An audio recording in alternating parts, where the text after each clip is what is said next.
We're going to start with Sam in Pine Island, Minnesota. All right. Sam, are you there? Yeah. Hi. Is this Russell? This is Russell. What's up? So I want to know, like, why, if you have, like, a good reason to not believe in a God, or is it just that you don't have evidence?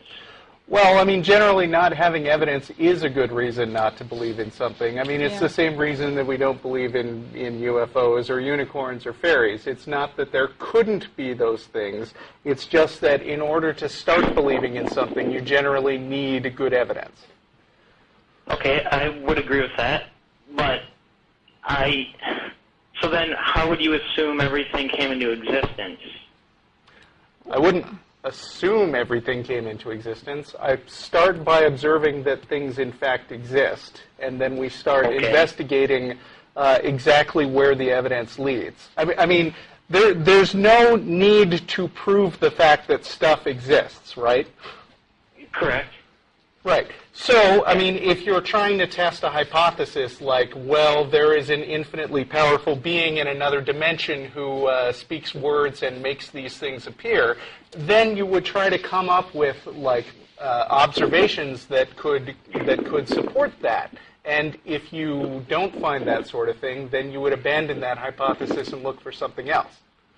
So, I mean, is this God idea testable is one question. Well, it is, in the sense that if I'm a Bible-believing Christian, right. Jesus rising, all that, I would believe there's evidence for that. Okay. Even though you can't see that it happened, there's still that evidence, I think. Such as? Okay. Well, I mean, it's really accurate. I mean, everything it says is accurate, at least as what we found in science thus far. Such as? What's accurate, and what do you think supports your claim? Like, I think in Isaiah, that's Old Testament, okay. There's a verse describing just a simple thing, how the earth is round. And before that wasn't generally thought. They thought it was flat. Okay, look, anybody who stood on a high mountain could easily observe that the earth had a circular shape. Right. Okay. I mean, nobody would ever say that every single sentence in the Bible is false. And by the way, there are other verses people point to as indications that they didn't know the earth was spherical. But but regardless of that, it could say right there the earth is a sphere, and that wouldn't be any evidence for God. It would just be evidence that they got something right. I just think it's evidence that shows it's accurate, though. And there's many more.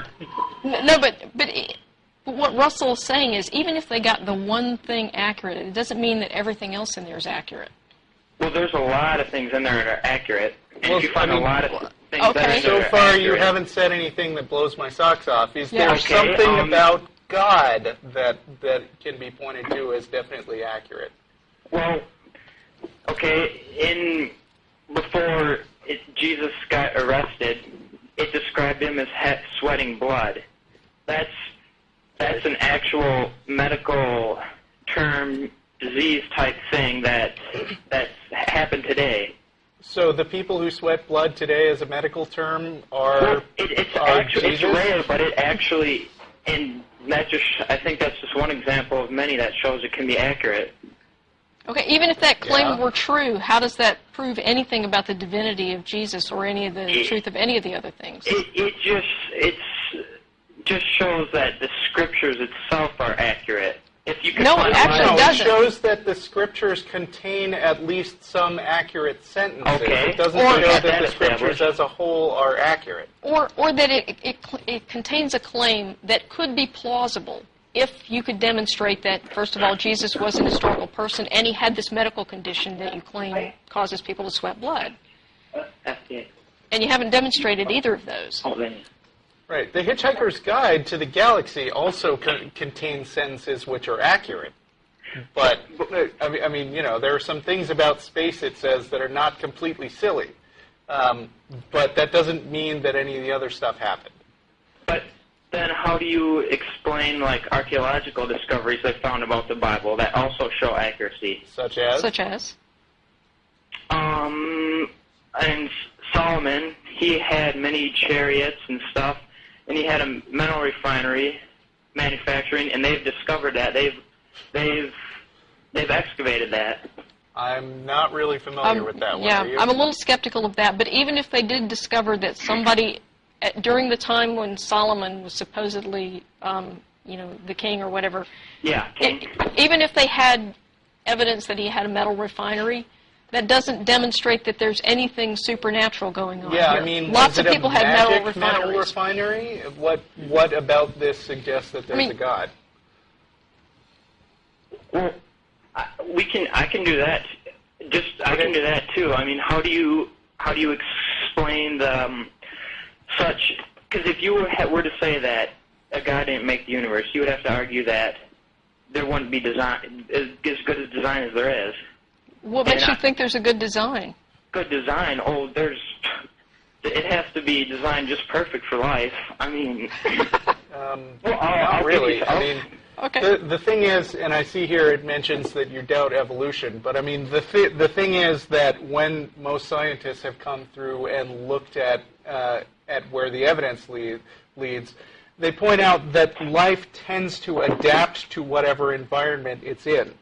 And, there's a lot of empty space in the universe that doesn't actually have any life in it, but the life that we have here tends to be, suited to the place that it's in, and that's not because the place was specially designed to have life in it. It's because, it's because life that didn't adapt to where it's at died. So, I mean, none of that still is magical. Wait. Okay, you're saying that the reason the things are the way they are is because we just adapted to living on Earth. Exactly. But then how come it's the only planet that has life and no other planets adapted anything else to it? We don't know that. We don't know that it's the only as far planet as we know. As far as we know. life. All Okay. that means is life is rare. Which means that the Well, universe is that's hardly... getting somewhere. Okay, well, look, what that means is that the universe is hardly a perfect place for life to evolve. It was only meant for life here. How do you know this? If you go biblically, I believe that's true. Yeah, but why would you go biblically to begin with? There's no reason to believe that the biblical idea about a 6-day creation and all this other stuff that they say is in any way something other than the scribblings of a bunch of Bronze Age shepherds. No, okay, if you look at the Bible, the Earth is about 6,000 years old. If you look at evolution, it's billions, but it's not billions. Why not? Why not? Well, I could give you. I think I can give you fair evidence. Yeah, I mean, to show you can give me something some creationists said, but not people who have actually done a detailed study of the science and made theories and tested them. It's not about who it comes from. It's about the information in general. Well, I agree with that, but the point is... Can I just give a few things that I think it shows that it's about 6,000 years old? Okay. Okay. I have here the index to creationist claims. Let me see if you've got one that isn't on here. Okay. I'll just start with a few. Okay. Okay, if you were to believe that the Earth is billions of years old, like evolution says, and that humans started millions of years ago, according to the increased rates of population, you would have 150,000 people on the Earth per square inch. Okay. That's true. That's true. No, it isn't. It isn't? So No. Noah's flood had like 8 people surviving, yeah. right? If you Right? add... Okay, do you know when the pyramids were supposedly built? What's that? Do you know when the pyramids were supposedly built according to Bishop Ussher's chronology? Oh, well, they were the old kingdom of Egypt. They were probably, I don't know, maybe 2000 BC. They were built about 100 years after Noah's flood was supposed to have happened. So that means that 8 people were supposedly going to have generated enough people to populate Egypt that there were all these slaves to build the pyramids. Those 8 guys must have been pretty busy, right? No, okay, first off, if the Earth is 6,000 years old, it fits perfectly with 6 billion people. It No, doesn't it doesn't. fit perfectly. Yeah, because about 150 years, the population doubles, and if you keep that the average population pace... No, it doesn't like consistently, reliably double every 150 but years. if you were What to believe happens in- is that people survive at variable rates. Sometimes the population is flat because there's a lot of people dying off. Okay, was it flat for 3 million years? According Yes. to evolution? What? Actually, So the you rate of believe population On growth. an exponential scale, Yeah, yes. the it's rate of pretty flat. population growth was very, very small. I can't read that much. For sorry. a long period of time. So. Oh, if you want to believe 3 million years, be my guest, but I don't think that's very... And let's be clear, it's not evolution that claims the Earth is 4.5 billion years, roughly. That's fine, but... It's actually geology. Geology, well, if you don't want to believe in the geologic column, I mean, that's not reliable at all. Yeah, actually it is. You believe that, so you believe that those layers grew over millions of years? No, they didn't grow over millions of years. The sediment added over millions of years. I believe what the geologists claim happened. Is that what you... Okay. Well, is that what you think? So what that's you're telling science? us is that the Bible is reliable as long as we're willing to dismiss all of science in order to get there. Yeah. No, I'm just saying... I mean, you don't seem to be particularly interested in what... I mean, what you're basically saying is what one person says is pretty much as good as what another person says. It doesn't matter how much study they've done. It doesn't matter how much the base science supports them. If it disagrees with the Bible, then it's got to be wrong by default. I think if you show that the Earth is 6,000 years old, like the Bible would indicate, I think that shows that it's accurate. Okay, good luck with that. Yeah, Well, good luck. I have more claims. All right, Well, go ahead. Okay. next. The universe, the galaxies have their spiral shape. Can we agree on that? Hang on, I Some got of them do, Galaxy yeah. Spiral right here. That's CE 380. And if the universe is over 10,000 years old, they wouldn't have those spiral tails. Spiral arms are density waves, which, like sound in air, travel through the galaxy's disk, causing a piling up of stars and gas at the crest of the waves. In some galaxies, the central bulge reflects the wave, giving rise to a giant standing spiral wave with a uniform rotation and a lifetime of about 1 or 2 billion years. The causes of the density waves are still not known, but there are many possibilities. Tidal effects from a neighboring galaxy probably cause some of them. The spiral pattern is energetically favorable. Spiral configurations develop spontaneously in computer simulations based on gravitational dynamics. Okay. I mean, this stuff you're saying is not like news to scientists in general. These aren't things that a bunch of, that a bunch of biblical scholars came up with and No, but there's a stumped bunch people. of... But there's... You act like there's only scientists that... The scientists that we have now, none of them are Christians. I'm not No, saying none of them are Christians. Some of them are Christians, and they disagree with what you say. Right. I mean, the Christians that there's some that study agree this with what I stuff in say. depth generally don't stay like young Earth creationists. Some of them are old Earth creationists, but I mean, there is no real scientific support for the idea that the Earth is young. I mean, Yeah. no. No, there actually isn't. Really? Okay. You're familiar with carbon dating at all? Yes, we are. Yes. Okay. It And can only it's- be measured it's up to, I would say, accurate about... to a limited amount of time in the past, yes. There Yeah. are other methods of radiometric dating that are accurate to longer periods. But in the lowest layers of the geologic column, why can we still date it at carbon dating, period? Because that's a misapplication. People are taking things which are older than carbon dating is good for, and misapplying it and coming up with the numbers that they see and pretending that this is a big disaster for science. You don't understand. If you can still measure carbon in it, and then that means that it's less than millions of years old. It can only be maximum 80,000. There's this thing called a half-life. The carbon never completely disappears. No, but they can't measure it after 4 or 5 half-lives. You understand that there's different forms of carbon, right? Yeah, I mean, I know they date things, potassium, argon, radiometric, etc., Okay. but none of those work either. Yeah, they actually do. And you know the cool thing about these things is that when you start dating things with the appropriate radiometric tool, they all converge on the same answer. And when you have...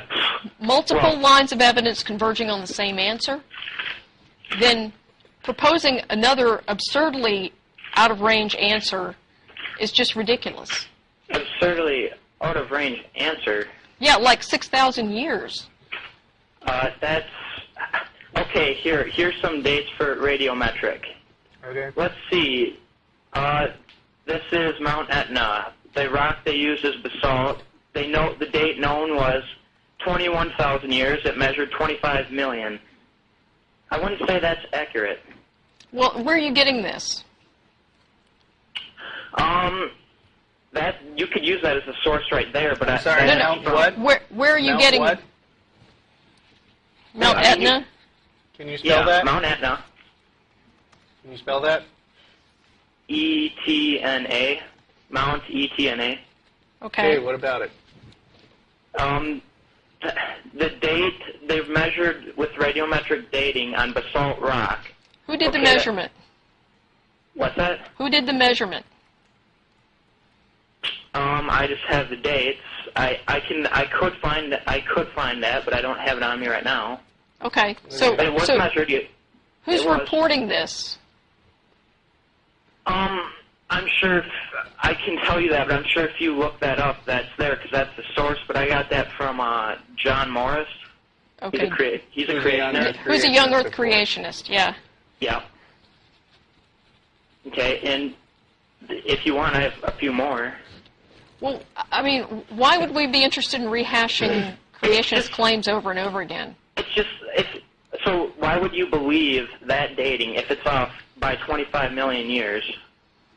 Why would you believe it? The question is, you've got creationists who are going out and using inappropriate dating techniques. Whoa! How do you know this? How can you assume it's inappropriate?